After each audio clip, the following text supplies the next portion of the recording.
नमस्कार, मी पंजाब डक. आज आहे 9 ऑगस्ट 2026. आजपासूनचा परत राज्यात अंदाज देणार आहे.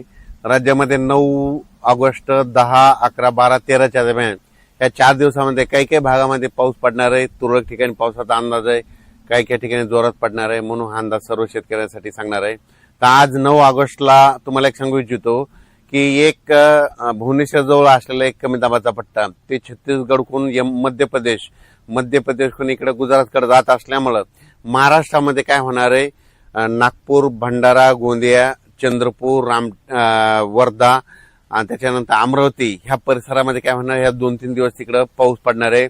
म्हणून पूर्व विदर्भातल्या त्या 6 जिल्ह्यातल्या शेतकऱ्यांनी अंदाज लक्षात घ्यायचा. म्हणजे पूर्व विदर्भामध्ये 6 जिल्ह्यामध्ये आज 9, 10, 11, 12, 13 तारखेपर्यंत पावसाचा अंदाज आहे. म्हणून हा त्यांनी शेतकऱ्यांनी अंदाज लक्षात घ्यायचा. तसेच 9, 10, 11, 12, 13च्या दरम्यान महाराष्ट्रात देखील तुम्हाला सांगू इच्छितो, मराठवाड्यात देखील परभणी जिल्हा, लातूर जिल्हा, बीड जिल्हा, जालना जिल्हा, संभाजीनगर, त्याच्यानंतर हिंगोली, नांदेड या जिल्ह्यामध्ये काय होणार आहे, खूप काय मोठा पाऊस पडणार नाही. दुपारपर्यंत ऊन पडेल, पण ह्या 4-5 दिवसामध्ये काय होणार आहे, तुरळक ठिकाणी विखुरलेल्या स्वरूपाचा पावसाचा अंदाज आहे. म्हणून परभणी, लातूर, बीड, धाराशिव, जालना, संभाजीनगर, हिंगोली ह्या शेतकऱ्यांनी अंदाज लक्षात घ्यायचा.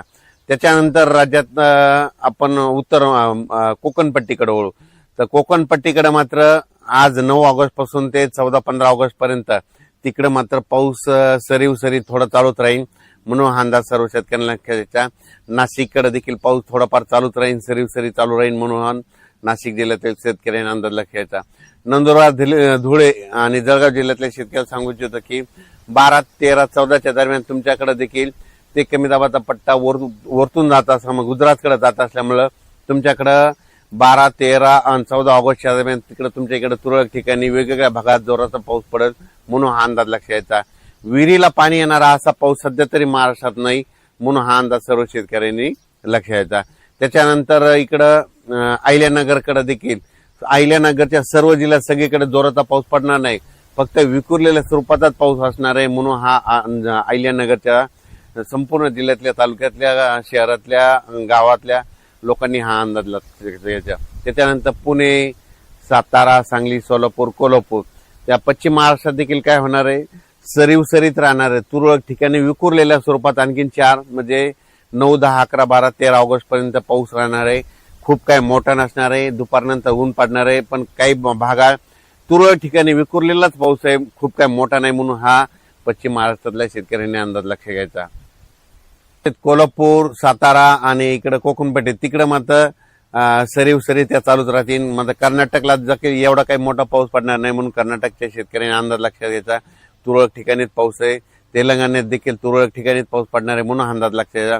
फक्त एक कमी दाबाचा पट्टा भुवनेश्वरहून आपलं इकडे मध्य प्रदेशकडे जात असल्यामुळं विदर्भातच पाऊस पडणार आहे. ते पूर्व विदर्भात, मग वर्धा, नागपूर, भंडारा, गोंदिया, चंद्रपूर, त्याच्यानंतर यवतमाळचा काही भाग आणि अमरावती, त्याच्यानंतर मोर्शी, असं करत परतवाडा, इकडं जळगाव, जामोद, इकडं जळगाव, रावेर, धुळे, नंदुरबार ह्या पट्ट्यामध्ये जात असल्यामुळे ह्यामध्ये 11, 12, 13च्या दरम्यान तिकडल्या भागातच म्हणजे मध्य प्रदेशच्या बाजून महाराष्ट्र जे लगतचे जिल्हे, तालुके येतात त्या शेजारच्या तालुक्यामध्ये पाऊस पडणार आहे. म्हणून हा अंदाज लक्षात आहे.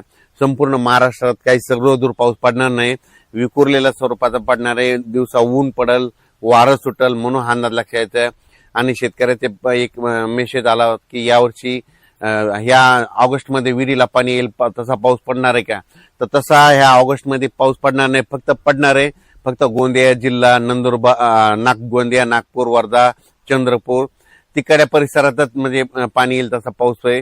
आणि मात्र महाराष्ट्रात मात्र सप्टेंबर-ऑक्टोबर मध्ये मात्र सप्टेंबरच्या पहिल्या आठवड्यात मात्र महाराष्ट्रात विहिरीला पाणी येईल असा पाऊस पडणार आहे. पुन्हा मात्र धरण क्षेत्रात वाढ होणारा पाऊस, परतीचाच पाऊस असणार आहे. म्हणून हा अंदाज सर्व शेतकऱ्यांना लक्षात घ्यायचा. त्याच्यानंतर 15, 16, 17 ऑगस्टच्या दरम्यान एकदा राज्यात पाऊस आहे, पण ते सर्व दूर नाही. ते पण काय होणार आहे, पुन्हा एक कमी दाबाचा पट्टा तयार होणार आहे. ते काय होणार, परत ते काय होणार, भुवनेश्वरून छत्तीसगडहून मध्य प्रदेशकडून तिकडं उत्तराखंडकडे जाईल. मग उत्तराखंडकडे जात असल्यामुळं महाराष्ट्रात फक्त वर्धा, नागपूर, भंडारा, गोंदिया त्या परिसरात तिकडे जोराचा पाऊस पडेल. आणि तिकडे पाऊस पडत असल्यामुळे महाराष्ट्रात फक्त सरी तुरळक ठिकाणी 15, 16, 17 ऑगस्टच्या दरम्यान विखुरलेल्या स्वरूपाचा पाऊस पडणार आहे, असा मोठा पडणार नाही म्हणून अंदाज लक्षायचा. फक्त मात्र विदर्भात, पूर्व विदर्भात ते पाऊस असणार आहे म्हणून पूर्व विदर्भातल्या शेतकऱ्यांनी अंदाज लक्षात घेऊन आपण आपल्या शेतीची कामे करायची. मी पहिल्यापासूनच आणखीन एक अंदाज सांगतो. मी म्हटलं तर म्हणत होतो की जून मध्ये कमी राहील, जुलैमध्ये जास्त, ऑगस्टला कमी आणि सप्टेंबर ऑक्टोबर परतीचा पाऊस जास्त पडणार आहे. 13 नोव्हेंबरला थंडी येणार आहे म्हणून हे अंदाज दरवर्षी शेतकऱ्यांनी, यावर्षीचा अंदाज सर्व शेतकऱ्यांनी लक्षात घ्यायचा. यावर्षी सप्टेंबर ऑक्टोबर मध्ये जास्त पाऊस पडणार आहे. म्हणजे ऑगस्ट संपताना जे वातावरण चेंज होईल आणि सप्टेंबरच्या पहिल्या आठवड्यात चांगला जोराचा पाऊस असणार आहे आणि ते राज्यभर सगळीकडेच पडणार आहे. मग पाऊस काय होईल, पश्चिम महाराष्ट्राकडे सोलापूर जिल्हा, जे वंचित भाग आहे, सोलापूर, सांगली, सांगलीचा काही भाग, आटपाडी इकडं, त्याच्यानंतर धाराशिव जिल्हा, लातूर जिल्हा, बीड जिल्हा, तर त्या शेतकऱ्याला सांगू इच्छितो की सध्या तरी तुमच्याकडे पिकाला लागल तसाच पाऊस पडणार आहे, पिकं जोपतील असाच पडणार आहे, पण तुमचं पीक काही खराब होणार नाही, पीक काही वाळून जाणार नाही. मात्र सप्टेंबर मधला पाऊस मात्र तुम्हाला सरासरी भरून काढणार आहे. म्हणून सोलापूर जिल्हा, लातूर जिल्हा, बीड जिल्हा, त्याच्यानंतर इकडे अहिल्यानगर जिल्हा, त्याच्यानंतर सांगली जिल्हा ह्या शेतकऱ्यांनी अंदाज लक्षात घ्यायचा.